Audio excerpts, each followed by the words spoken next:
ഗർഭാശയ ക്യാൻസർ എന്താണ് എന്നതിനെ പറ്റിയിട്ട് അത് എന്തൊക്കെ തരത്തിലുണ്ട് എന്നും ആർക്കൊക്കെയാണ് അത് ഉണ്ടാവുക എന്നതിനെ പറ്റിയിട്ട് എങ്ങനെയൊക്കെ നമുക്ക് ഗർഭാശയ ക്യാൻസർ വരാതിരിക്കാൻ വേണ്ടി നമുക്ക് എന്തെല്ലാം ശ്രദ്ധിക്കണം എന്നതിനെ പറ്റി നോക്കാം. ഞാൻ doctor Nishitha M, doctor Basil's homeo hospital, Pandikkad, Malappuram ജില്ല.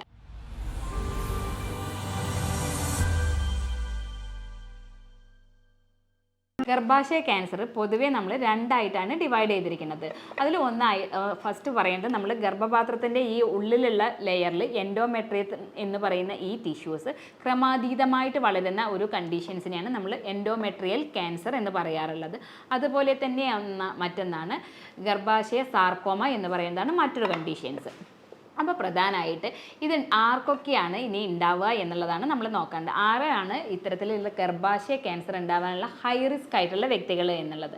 അതിലൊന്ന് പ്രധാനമാണ് ചില ഈസ്ട്രജൻ തെറാപ്പീസുകൾ ചെയ്യുന്ന ആളുകൾ, ചിലപ്പോൾ അതുപോലെ തന്നെ ചില കോൺട്രസെപ്റ്റീവ് ഡ്രഗ്സുകൾ കഴിക്കുന്നത്, അതായത് ഓറൽ കോൺട്രാസെപ്റ്റീവ്സ് മരുന്നുകൾ കഴിക്കുന്ന വ്യക്തികൾ, ഹോർമോണൽ പിൽസുകൾ എടുക്കുന്ന വ്യക്തികൾ, ചില PCOS ഉള്ള ആളുകൾ, അതുപോലെ തന്നെ പ്രമേഹമുള്ള വ്യക്തികൾ, അമിതമായിട്ട് വണ്ണുള്ള വ്യക്തികൾ, കൊഴുപ്പ് കൂടിയിട്ടുള്ള ഡയറ്റുകൾ കഴിക്കുന്ന ആളുകൾ, അതായത് ഫാസ്റ്റ് ഫുഡുകൾ, ഓയിലി ഭക്ഷണങ്ങൾ, വറുത്തതും പൊരിച്ചതുമായിട്ടുള്ള ഭക്ഷണങ്ങളൊക്കെ കൂടുതലായിട്ട് കഴിക്കുന്ന വ്യക്തികൾ, 50 വയസ്സ് കഴിഞ്ഞ് കൂടുതലുള്ള സ്ത്രീകൾ, ഇവരൊക്കെയാണ് കൂടുതലായിട്ട് ഹൈ റിസ്ക് ആയിട്ടുള്ള കാറ്റഗറിയിലുള്ളത്. അതിൽ തന്നെ നേരത്തെ മെൻസസ് ആയിട്ടുള്ള വ്യക്തികൾ, നമുക്കറിയാം പണ്ടൊക്കെ നേരത്തെ ഒരു മെൻസസ് സ്റ്റാർട്ട് ചെയ്തിരുന്നത് ഒരു 15 വയസ്സൊക്കെ ആകുമ്പോഴേക്കായിരുന്നു പെൺകുട്ടികളിൽ.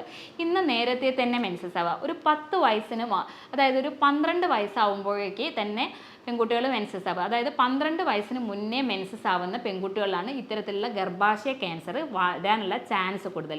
അതുപോലെ തന്നെ മെനോപോസ് ലേറ്റ് ആയിട്ടാവുക, ഒരു 50 വയസ്സ് കഴിഞ്ഞിട്ടും മെനോപോസ് ആവാതിരിക്കുക എന്നുള്ള വ്യക്തികളിലും ഗർഭാശയ ക്യാൻസർ കാണാനുള്ള ചാൻസ് കൂടുതലാണ്. അവരാണ് ഏറ്റവും കൂടുതലായിട്ടുള്ള ഹൈ റിസ്ക് ആയിട്ടുള്ള കാറ്റഗറിയിൽ പെടുന്ന ആളുകൾ. അതിൽ തന്നെ പറഞ്ഞു അമിതമായിട്ട് ഭാരമുള്ള വ്യക്തികൾ. ഇനി നമ്മൾ എന്താണെന്ന് വെച്ചാൽ ഇത്തരത്തിൽ ഈ ഗർഭാശയ ക്യാൻസറുകളിൽ എങ്ങനെയാണ് അതിൻ്റെ ലക്ഷണങ്ങൾ കാണിക്കുക എന്നുള്ളത്. ആദ്യം പറഞ്ഞു ഈ ഗർഭാശയ ക്യാൻസറുകൾ 2 തരത്തിലുള്ള വ്യക്തികളിലാണ്. അതായത് ആർത്തവം നടക്കുന്ന വ്യക്തികളിലാണെങ്കിൽ മറ്റൊരു ടൈപ്പ് ഓഫ് സിംറ്റവും, ആർത്തവ വിരാമമുള്ള ആളുകളിലാണെങ്കിൽ വേറൊരു ടൈപ്പ് ഓഫ് സിംറ്റംസാണ് കാണിക്കാറുള്ളത്. അതിലൊന്ന് പ്രധാനമാണ് ആർത്തവം നടക്കുന്ന കാലഘട്ടങ്ങൾ ഇടയ്ക്കിടയ്ക്ക് ബ്ലീഡ് ചെയ്യുക, ഇൻ്റർമെൻസ്ട്രുവൽ ബ്ലീഡിങ് എന്ന് പറയും. ഇടയ്ക്കിടയ്ക്ക് ഒരു ആർത്തവത്തിൻ്റെ സൈക്കിൾ കഴിഞ്ഞിട്ട് ഇടയ്ക്ക് സ്പോട്ടിങ് പോലെ കാണിക്കുക, അല്ലെങ്കിൽ ഇടയ്ക്ക് ചെറിയ രീതിയിൽ ബ്ലീഡിങ് കാണിക്കുക. അതുപോലെ തന്നെ പെൽവിക് പെയിൻ ഉണ്ടാവുക, അതായത് നമ്മുടെ അബ്ഡോമിനൽ ഭാഗത്ത് അടിവയറിൻ്റെ ഭാഗങ്ങളിൽ ഇടയ്ക്കിടയ്ക്ക് വേദനകൾ ഉണ്ടാവുക എന്നുള്ളത്. അതേപോലെ തന്നെ ചില ആളുകളിൽ ബന്ധപ്പെടാനുള്ള ആ സമയങ്ങളിൽ ബ്ലീഡിങ് ഉണ്ടാവാറുണ്ട്, പെയിനും ഉണ്ടാവാറുണ്ട് ചില വ്യക്തികളിൽ മാത്രം. അതുപോലെ തന്നെ ആർത്തവ വിരാമം കഴിഞ്ഞിട്ടുള്ള സ്ത്രീകളിലാണെങ്കിൽ കാണിക്കുന്ന ലക്ഷണങ്ങൾ എന്താ വെച്ചാൽ ആർത്തവ വിരാമത്തിന് ശേഷം ഇടയ്ക്കിടയ്ക്ക് ബ്ലീഡിങ് കാണിക്കുക, അതായത് സ്പോട്ടിങ് പോലെ കാണിക്കുക. അതുപോലെ തന്നെ യോനി ഭാഗത്ത് നിന്ന് ചിലപ്പോൾ ഡിസ്ചാർജസ് വരിക. ഇതൊക്കെ എന്താണെന്ന് വെച്ചാൽ ഇത്തരത്തിലുള്ള ഗർഭാശയത്തിലുള്ള ക്യാൻസറിൻ്റെ ലക്ഷണങ്ങളാണ്. അപ്പോൾ തുടക്കത്തിൽ തന്നെ നിങ്ങൾക്ക് ഇത്തരത്തിലൊരു ലക്ഷണങ്ങൾ ഉണ്ടെങ്കിൽ നിങ്ങൾ തീർച്ചയായിട്ടും അവ എന്താണ് എന്ന് ശ്രദ്ധിച്ചിട്ട് ഒരു ഡോക്ടറുടെ സഹായം നേടേണ്ടതാണ്. ഇനി ഇത്തരത്തിലൊക്കെ ബുദ്ധിമുട്ടുകളുണ്ട്. ഞാൻ ആദ്യം പറഞ്ഞു പുകവലി, മദ്യപാനം ഉള്ള സ്ത്രീകളും ഇന്ന് ധാരാളം ഉണ്ട്. അവരിലും ഇത്തരത്തിലുള്ള ബുദ്ധിമുട്ട് ഉണ്ടാവാനുള്ള ഹൈ റിസ്ക് കാറ്റഗറിയിൽ പെടുന്ന ആളുകളാണ്. ഇനി ഇത്തരത്തിലുള്ള ഒരു സിംറ്റംസ് ഒക്കെ കാണിക്കുകയാണെങ്കിൽ നമുക്ക് എന്തൊക്കെ ഇൻവെസ്റ്റിഗേഷൻസ് ചെയ്തിട്ട് ഇത് തന്നെയാണോ എന്ന് നമ്മൾ കൺഫേം ചെയ്യുക എന്നുള്ളത് ഒരു പ്രധാനമാണ്. അത്തരത്തിൽ വരുന്ന ഇൻവെസ്റ്റിഗേഷൻസ് ആണ്. അപ്പോൾ ഇത്തരത്തിൽ ഗർഭാശയ ക്യാൻസറുകൾ ഉണ്ടോ എന്ന് നമ്മൾ മനസ്സിലാക്കാൻ വേണ്ടി ചെയ്യേണ്ട ടെസ്റ്റുകളാണ് CT സ്കാൻ, അതുപോലെ തന്നെ ലാബ് ടെസ്റ്റ്, MRI, അതുപോലെ തന്നെ ട്രാൻസ് വജൈനയിൽ കൂടെയുള്ള സ്കാൻ. ഇവയൊക്കെ മൂലം നമുക്കിത് ഐഡൻറ്റിഫൈ ചെയ്യാം. അതുപോലെ തന്നെ ബയോപ്സി കൊടുത്തിട്ട് ഇത് ക്യാൻസർ തന്നെയാണോ എന്ന് നമ്മൾ കൺഫേം ചെയ്യേണ്ടതും കൂടിയാണ്. ഇനി ഇത്തരത്തിലുള്ള ആളുകൾ നമുക്ക് ഗർഭാശയ ക്യാൻസർ വരാനൊരു കാറ്റഗറിയുള്ള ഹൈ റിസ്ക് ആയിട്ടുള്ള ആളുകളെ പറ്റി പറയേണ്ടത്. അപ്പോൾ അത്തരത്തിലുള്ള ആളുകൾ എന്തൊക്കെയാണ് നമ്മൾ ശ്രദ്ധിക്കേണ്ടത് എന്നുള്ളത് ആദ്യം തന്നെ പറഞ്ഞു. ഹോർമോണുകളുടെ ഇംബാലൻസ് ഇതിലൊരു പ്രധാനമാണെന്ന്, അതായത് പ്രത്യേകിച്ച് തന്നെ ഈസ്ട്രജൻ തെറാപ്പി എടുക്കുന്ന വ്യക്തികൾ. അപ്പോൾ കൃത്യമായിട്ട് ഒരു ഡോക്ടറുടെ ഉപദേശപ്രകാരം മാത്രം നിങ്ങളൊരു ഈസ്ട്രജൻ തെറാപ്പി സ്റ്റാർട്ട് ചെയ്യുക. അതേപോലെ തന്നെ നമ്മളൊരു ഓറൽ കോൺട്രാസെപ്റ്റീവ്സ് ഇന്ന് പലപ്പോഴും അറിയാം, പല ആളുകളും ചോദിക്കാറുണ്ട് ഒരു അൺപ്രൊട്ടക്റ്റഡ് ആയിട്ടുള്ള സെക്സ് ഉണ്ടായി. ഫ്രീക്വൻലി നമ്മളൊരു മിഠായി ഒക്കെ കഴിക്കുന്ന ലാഘവത്തിലാണ് പലപ്പോഴും കുട്ടികൾ ഓറൽ കോൺട്രാസെപ്റ്റീവ്സ് കഴിക്കാറുള്ളത്. അപ്പോൾ അത്തരത്തിൽ ഓറൽ കോൺട്രാസെപ്റ്റീവ്സിൻ്റെ അമിതമായിട്ടുള്ള ഉപയോഗമുള്ള വ്യക്തികളിലും ഇത്തരത്തിൽ ഗർഭാശയ ക്യാൻസർ ഉണ്ടാവാനുള്ള ചാൻസ് വളരെ കൂടുതലാണ്. അതുകൊണ്ട് തന്നെ എന്താ വെച്ചാൽ OCD പോലെയുള്ള പിൽസുകൾ കഴിക്കുമ്പോൾ കൃത്യമായിട്ട് ഡോക്ടറുടെ ഒരു നിർദ്ദേശപ്രകാരം മാത്രം കൃത്യമായിട്ടുള്ള ഒരു ഡ്യൂറേഷനിൽ മാത്രം അവ കഴിക്കാൻ വേണ്ടി ശ്രദ്ധിക്കേണ്ടതാണ്. അതുപോലെ തന്നെയാണ് നമ്മൾ അമിതമായിട്ടുള്ള ഭാരം എന്ന് പറയുണ്ടായി. അമിതമായിട്ടുള്ള ഭാരമുള്ള വ്യക്തികളായിട്ടുള്ള പ്രോപ്പറായിട്ട് ഡയറ്റ് എടുക്കുക, അതുപോലെ തന്നെ കൃത്യമായിട്ടുള്ള വ്യായാമം കൂടെ ചെയ്തിട്ട് നമ്മുടെ ശരീരത്തിന് ആവശ്യമായിട്ടുള്ള വെയിറ്റ് മെയിൻറ്റെയിൻ ചെയ്യാൻ വേണ്ടിയിട്ട് ശ്രദ്ധിക്കേണ്ടതാണ്. അതുപോലെ തന്നെ കൃത്യമായിട്ടുള്ള ഉറക്കം ഒരു ഇമ്പോർട്ടൻ്റ് ആയിട്ടാണ്. സ്ട്രെസ്സ് അതൊക്കെ കുറയ്ക്കാൻ വേണ്ടിയിട്ട് യോഗ, മെഡിറ്റേഷൻ പോലെയുള്ള കാര്യങ്ങൾ ശ്രദ്ധിക്കുക. പ്രോസസ്ഡ് ആയിട്ടുള്ള ടിൻ ഭക്ഷണങ്ങൾ കഴിക്കാതിരിക്കാൻ വേണ്ടി ശ്രദ്ധിക്കുക. ഹൈ ഫാറ്റ് അടങ്ങിയിട്ടുള്ള ഭക്ഷണങ്ങൾ ഒഴിവാക്കുക. കാർബണൈസ്ഡ് ഡ്രിങ്ക്സുകൾ ഒഴിവാക്കേണ്ടത് ഒരു പ്രധാന ഘടകമാണ്. ഇനി അതേ പറഞ്ഞിട്ടുണ്ട് PCOS മാതിരിയുള്ള കണ്ടീഷൻസ് ഉണ്ടെങ്കിൽ അപ്പോൾ അവയൊക്കെ കൃത്യമായിട്ട് ട്രീറ്റ്മെൻറ്റ് എടുത്തിട്ട് അതിനനുസരിച്ചുള്ള മെഡിക്കേഷൻസ് കഴിക്കേണ്ടതാണ്. അപ്പോൾ ഇത്തരത്തിലുള്ള ഒരു വ്യക്തികളാണെങ്കിൽ ഞാൻ പറഞ്ഞിട്ട് പ്രോപ്പറായിട്ടുള്ള ഡയറ്റ് ഒരു പ്ലാൻ ചെയ്യുക. കൃത്യമായിട്ട് ജിമ്മിൽ പോയിട്ട് നമ്മുടെ വെയിറ്റിനനുസരിച്ചിട്ട്, അല്ലെങ്കിൽ റെഗുലറായിട്ട് ജിമ്മിൽ പോവാത്ത വ്യക്തികളാണെങ്കിൽ ഡയറ്റീഷ്യൻ്റെ നിർദ്ദേശപ്രകാരം ഒരു ഡയറ്റ് പ്ലാൻ ചെയ്തിട്ട് ഫുഡ് എടുക്കേണ്ടതാണ്.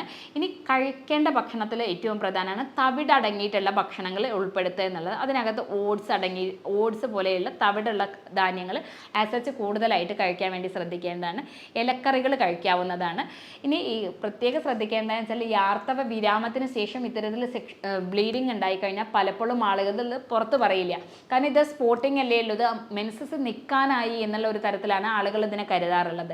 അപ്പോൾ അതുകൊണ്ട് തന്നെ ഇത്തരത്തിൽ സ്പോട്ടിങ് ഉള്ള വ്യക്തികളാണെങ്കിൽ നിങ്ങൾ തീർച്ചയായിട്ടും അതിൻ്റെ ഒരു ഡ്യൂറേഷൻ അതെന്താണ് ഇതല്ല എന്നുള്ളത് നിങ്ങൾ കൺഫേം ചെയ്യേണ്ടത് അത്യാവശ്യമാണ്. അപ്പോൾ അതിനനുസരിച്ചുള്ള ടെസ്റ്റുകൾ നിങ്ങൾ ചെയ്ത് നോക്കേണ്ടതാണ്. അതുപോലെ തന്നെ അനാവശ്യമായിട്ട് കഴിക്കുന്ന ഹോർമോണൽ പിൽസുകൾ ഒഴിവാക്കാൻ വേണ്ടി ശ്രദ്ധിക്കുക. ഗർഭനിരോധന മാർഗ്ഗങ്ങൾ ഉപയോഗിക്കുമ്പോൾ, അതായത് OCD പോലെയുള്ള പിൽസുകൾ കഴിക്കുക, ഓറൽ കോൺട്രാസെപ്റ്റീവ് പോലെയുള്ള പിൽസുകൾ കഴിക്കുകയാണെങ്കിൽ അതൊരു നിശ്ചിത കാലഘട്ടങ്ങളിൽ മാത്രം യൂസ് ചെയ്യുക. അതിനുശേഷം ഒരു ആവശ്യമെങ്കിൽ ഡോക്ടറുടെ നിർദ്ദേശപ്രകാരം മാത്രം അവ കഴിക്കാൻ വേണ്ടി ശ്രദ്ധിക്കേണ്ടതാണ്.